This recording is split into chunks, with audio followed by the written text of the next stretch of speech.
A few moments later. Bab pertama yaitu sebelum faslun furudul wudu. Pengertian dari toharoh. Al-toharoh merupakan bagian dari prosesi ibadah umat Islam yang bermakna menyucikan diri dan mencakup secara lahir atau batin. Kedudukan bersuci dalam hukum Islam termasuk ilmu dan amalan yang penting. Dan ada syarat-syarat salat telah ditetapkan bahwa seseorang yang akan mengerjakan sholat diwajibkan suci dari hadas dan suci pula badan, pakaian, dan tempatnya dari najis. Macam-macam air dan pembagiannya. Jika ditelaah dari jenis-jenisnya, air yang bersih, suci, lagi menyucikan ada 7 jenis, yaitu air hujan, air embun, air laut, air telaga, air sumur, air sungai, dan air yang berasal dari lelehan salju. Sementara itu, selain jenis-jenis air, menurut hukum Islam, air itu sendiri dibagi menjadi 4 golongan, yaitu air mutlak, air musyammas, air musta'mal, dan air mustanajis. Sucinya kulit bangkai setelah disamak.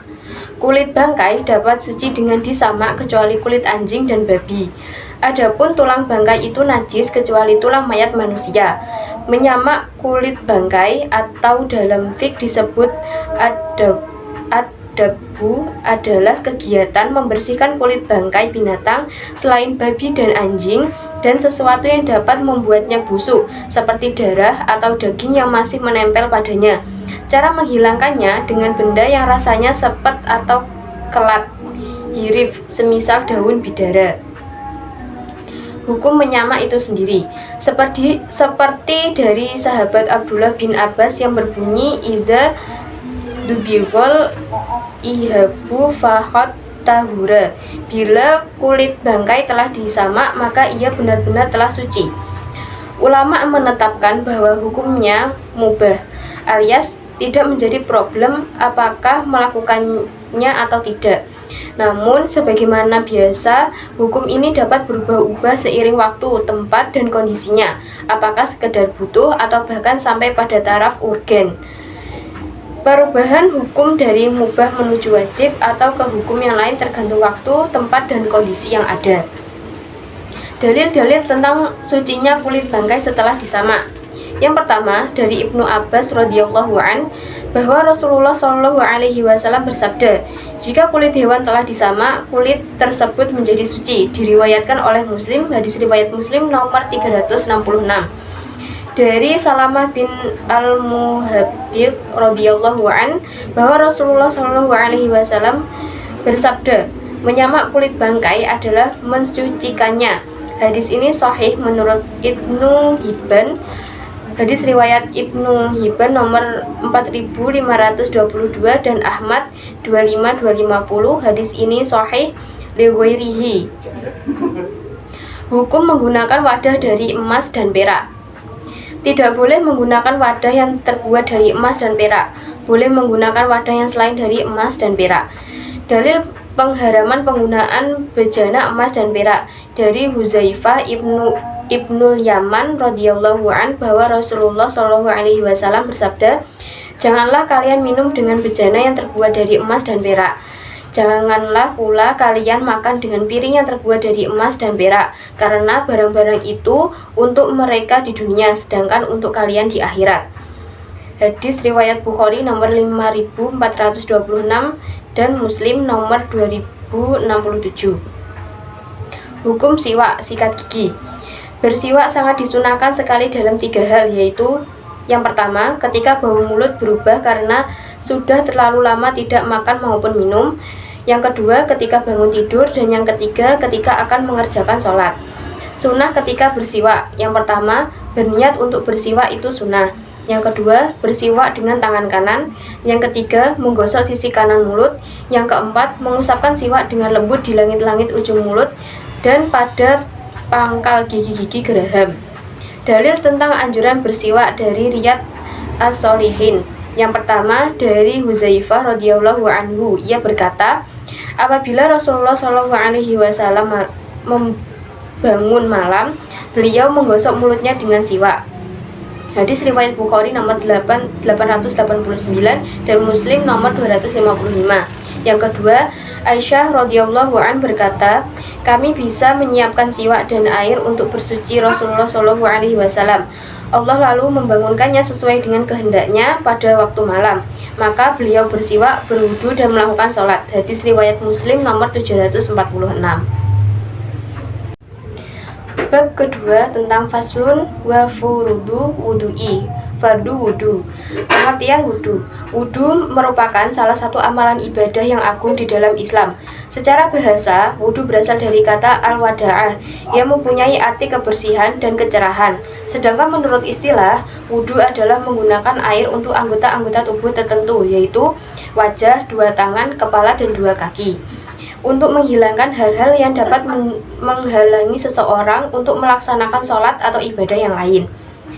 Fardu wudu, yang pertama niat, yang kedua membasuh wajah, yang ketiga membasuh kedua tangan sampai siku, yang keempat mengusap sebagian kepala, yang kelima membasuh kedua kaki sampai mata kaki, dan yang terakhir adalah tertib. Sunnah wudu, yaitu membaca bismillah, membasuh kedua telapak tangan sebelum memasukkan keduanya ke dalam wadah air, berkumur dan menghirup air ke hidung, mengusap seluruh kepala, membasuh kedua telapak tangan sebelum memasukkan keduanya ke wadah air, mengisir jenggot yang tebal, membasuh sela-sela jari tangan dan kaki, mendahulukan bagian kanan dari kiri, menyucikan masing-masing 3 kali. Istinja atau membersihkan diri itu wajib setelah kencing dan BAB. Yang utama adalah bersuci dengan memakai beberapa batu kemudian dengan air. Boleh bersuci dengan air saja atau dengan 3 batu yang dapat membersihkan tempat najis. Apabila hendak memakai salah satu dari 2 cara, maka memakai air lebih utama. Dan hendaknya tidak menghadap kiblat atau membelakangi di tempat terbuka, dan hendaknya tidak kencing atau BAB di air yang diam, di bawah pohon yang bisa berbuah, di jalan, di tempat bernaung di lubang, dan hendaknya tidak berbicara saat kencing atau BAB, dan tidak menghadap matahari dan bulan atau membelakangi keduanya. Perkara-perkara yang membatalkan wudu, yaitu sesuatu yang keluar dari kemaluan, menyentuh yang bukan mahram, tidak dalam keadaan tidak duduk, menyentuh kubul, hilang akal, dan menyentuh dubur.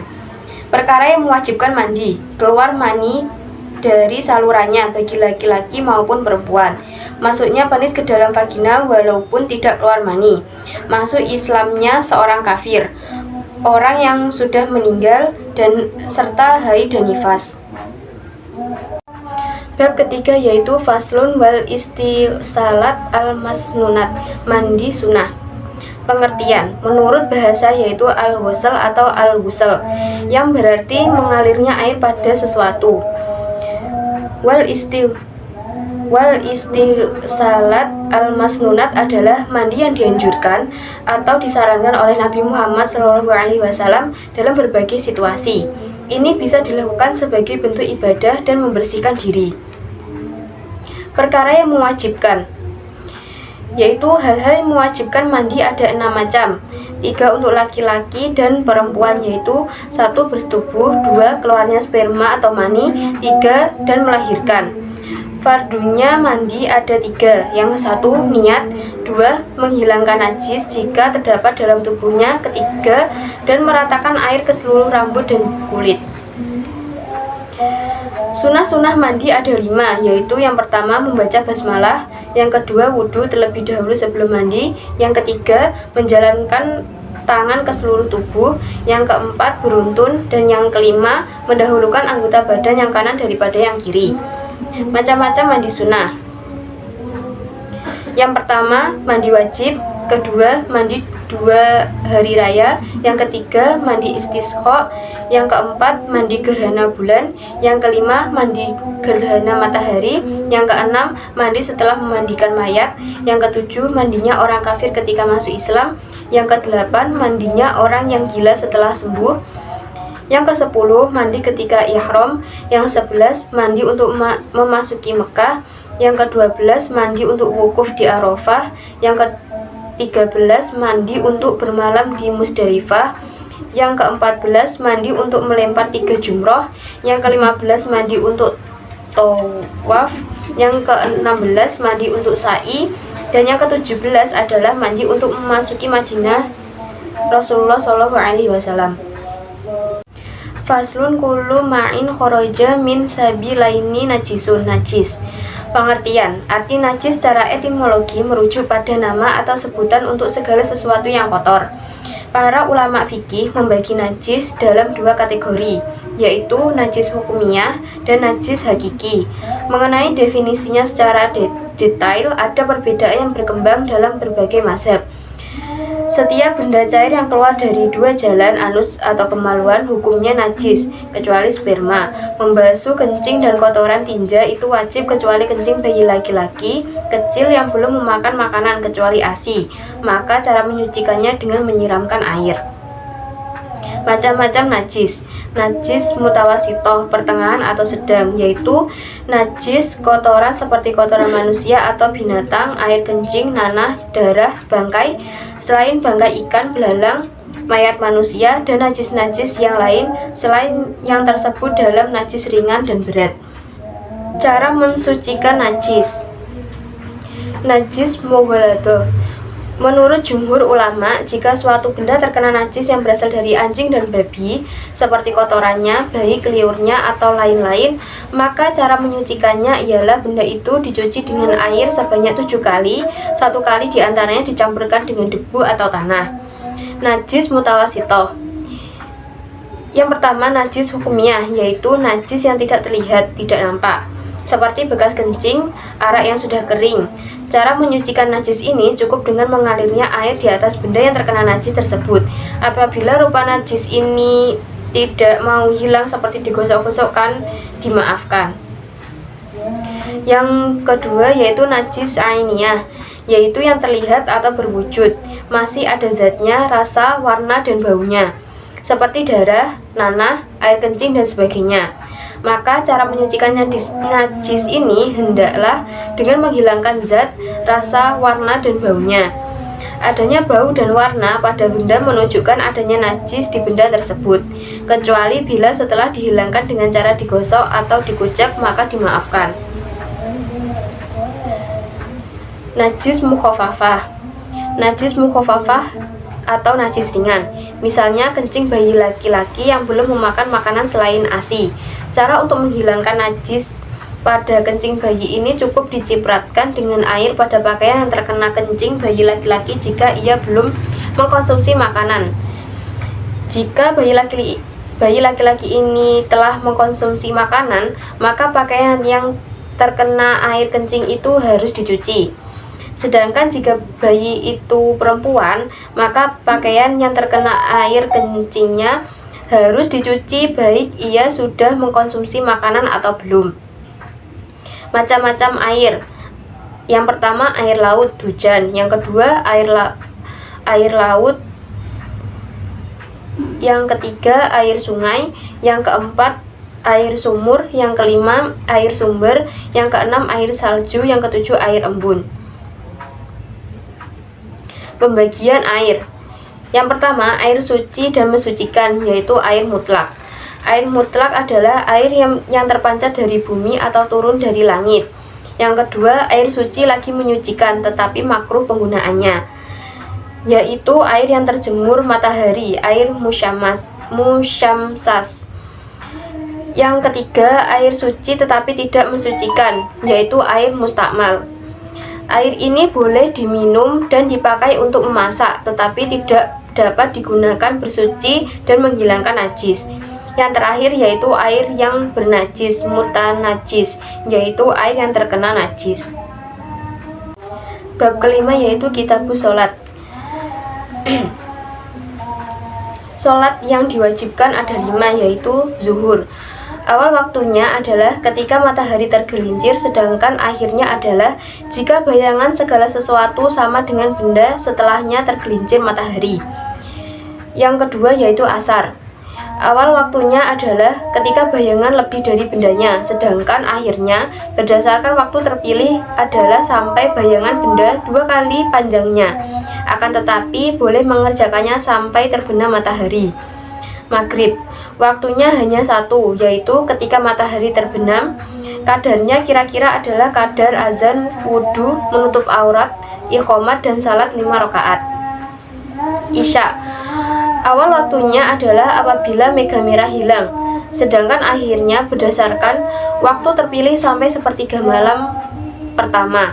Akan tetapi boleh mengerjakannya sampai terbit fajar kedua. Subuh. Awal waktunya adalah ketika terbit fajar kedua, sedangkan akhirnya sesuai pendapat yang terpilih adalah sampai hari terang. Akan tetapi boleh mengerjakannya sampai matahari terbit. Syarat-syarat wajib sholat. Yang pertama, Islam. Banyak orang yang beriman kepada Allah SAW dan Rasulnya yang diwajibkan untuk sholat. Yang kedua, balik. Orang yang sudah balik sudah dianggap dewasa dan bertanggung jawab atas ibadahnya. Yang terakhir, berakal sehat. Orang yang tidak berakal seperti orang gila tidak diwajibkan untuk sholat. Sholat sunnah. Yang pertama, sholat Idul Fitri dan Idul Adha. Sholat ini dilakukan pada hari raya Idul Fitri dan Idul Adha, yaitu tanggal 1 Syawal dan 10 Dzulhijjah. Yang kedua, sholat khusuf dan kusuf. Sholat ini dilakukan ketika terjadi gerhana matahari kusuf atau gerhana bulan khusuf. Sholat istisqa. Sholat ini dilakukan ketika terjadi kekeringan atau kemarau yang panjang sebagai bentuk memohon hujan kepada Allah. Sholat sunnah rawatib.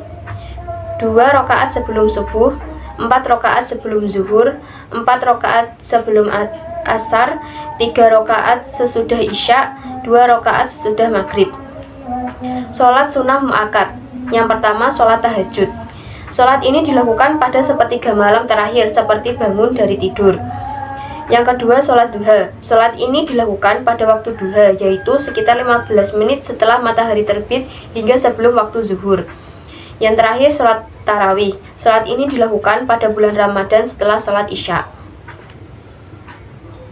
Syarat-syarat sebelum melakukan sholat.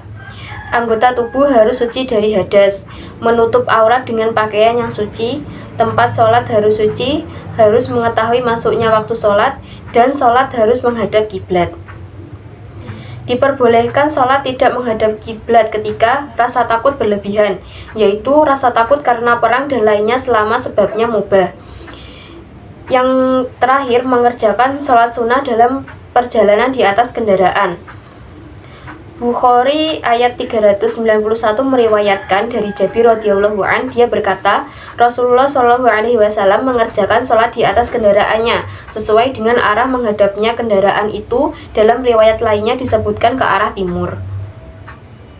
Rukun-rukun sholat dan perkara yang membatalkan sholat. Rukun-rukun sholat. Keempat mazhab utama dalam fikih Islam yaitu mazhab Hanafi, Maliki, Syafi'i, dan Hambali sepakat bahwa rukun sholat terdiri dari 6 rukun sholat saja. Rukun-rukun tersebut adalah yang pertama, takbiratul ihram, yang kedua berdiri, yang ketiga membaca ayat Al-Quran, yang keempat ruku, yang kelima bangkit dari ruku, dan yang keenam sujud 2 kali setiap rakaat.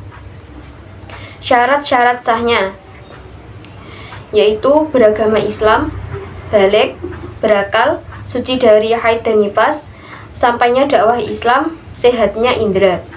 Syarat wajibnya yaitu mengetahui masuknya waktu sholat, menghadap kiblat, menutup aurat, suci dari hadas.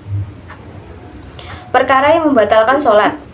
Yang pertama, berhadas kecil atau besar. Yang kedua, terbukanya aurat dengan sengaja. Yang ketiga, melakukan gerakan di luar salat yang disengaja dan terus-menerus lebih dari 3 kali. Yang keempat, berbicara dengan sengaja. Yang kelima, mengubah niat salat. Yang keenam, membelakangi kiblat. Yang ketujuh, minum atau makan dengan sengaja. Yang kedelapan, berdahak tanpa sebab. Yang kesembilan, murtad. Kesepuluh, melompat-lompat. Kesebelas, memukul yang keras. 12, menambah rukun fi'il dengan sengaja. Ke-13, mendahului imam dengan 2 rakaat fi'il dengan sengaja. Dan yang terakhir, terlambat dengan 2 rakaat fi'il tanpa uzur. Audio Jungle.